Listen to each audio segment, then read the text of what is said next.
अरीज अपने कमरे में उदास बैठी कुछ सोच रही थी। तभी उसका शौहर आता है और कहता है, क्या हुआ है अरीज, तुम ऐसे उदास क्यों हो? किसी ने कुछ कहा है तुमसे? मेरी इस उदासी की वजह आपकी अम्मी है, जो कभी भी मुझसे खुश ही नहीं होती। मैं जितनी मर्जी कोशिश करूं, जितना अच्छा खाना बना लूं, उन्हें कभी पसंद ही नहीं आता। कभी कहती है कि तुमने फीकी हंडी बनाई है, और जब मैं मसाले तेज करूं तो कहती है कि तुमने ज़्यादा मसाले डाल दिए हैं। हर खाने में वो कोई ना कोई कमी निकालते हैं। अब मैं उन्हें भी क्या कह सकता हूँ? उनसे जाके पूछा तो वो सोचेंगे कि तुम मेरे कान भरती हो। इस तरह से वो तुमसे बदगुमान होगे और वो तुम्हारे बारे में कोई बात कहेंगे तो मुझे अच्छा नहीं लगेगा। उस दिन अरीज ने राजमा और चावल पकाए, लेकिन वो भी उसकी सास को पसंद ना आए। बेटा, तुमने बिल्कुल भी अच्छी राजमा नहीं बनाई, बिल्कुल फीकी, जैसे कुछ डाला ही नहीं है। अम्मी जी, ऐसे कैसे हो सकता है? मैंने तो सब मसाले इसमें डाले हैं, ये फीकी कैसे हो सकती है? सब्जी ले लो, सब्जी। बाहर सब्जी वाला आया है, आओ आलू गोभी ले लेते हैं रात के लिए। अच्छी सी मसाले वाली पकाना।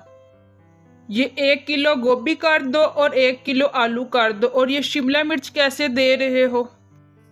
बाजी बस जो जो सब्जी आपने लेनी है बस ले ले। आपको तो पता है आपको मुनासिब रेट पे ही देता हूँ।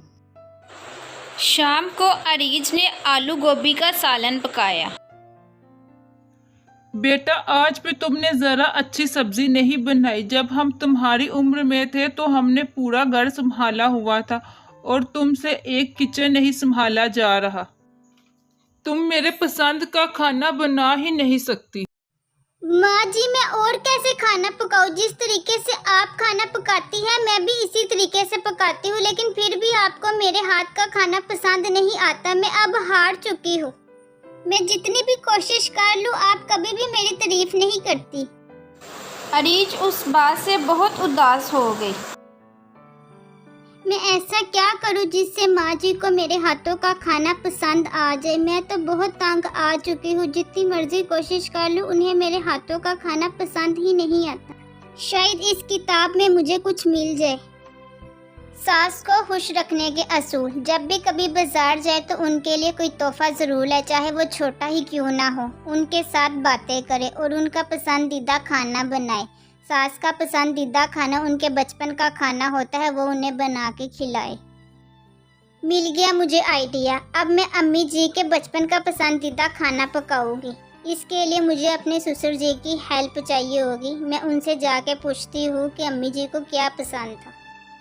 अब्बू जी, अम्मी जी का बचपन का पसंदीदा खाना कौन सा था जो वो बहुत शौक के साथ खाती थी? बेटा, तुम्हारी सासू माँ को बचपन में अपनी अम्मी के हाथों का सरसों का साग, मकई की रोटी और साथ लस्सी बहुत पसंद थी और वो इसे बहुत शौक से खाती थी। फिर अरीज सब्जी लेने के लिए चली गई। भाई, मुझे 2 किलो साग दे दो। आज मेरी छुट्टी के दिन पे लगता है साग बनने लगा है। हाँ जी, मैं आज अम्मी जी के बचपन का पसंदीदा सरसों का साग, मकई की रोटी और साथ लस्सी बनाऊंगी, जो उन्हें बचपन में बहुत पसंद था। अल्लाह करे आज अम्मी जी को तुम्हारा खाना पसंद आ जाए और तुम ऐसे ही हमेशा खुश रहो। उस टाइम आलिया अपनी पड़ोसन दोस्त के घर थी। अरीज ने बहुत मन लगाकर मकई की रोटियां और साग तैयार किया। कुछ देर बाद आलिया घर वापस आई। अब दोपहर के खाने का टाइम हो चुका था। अम्मी जी, आज मैंने आपके बचपन का पसंदीदा सरसों का साग और मकई की रोटी पकाई है।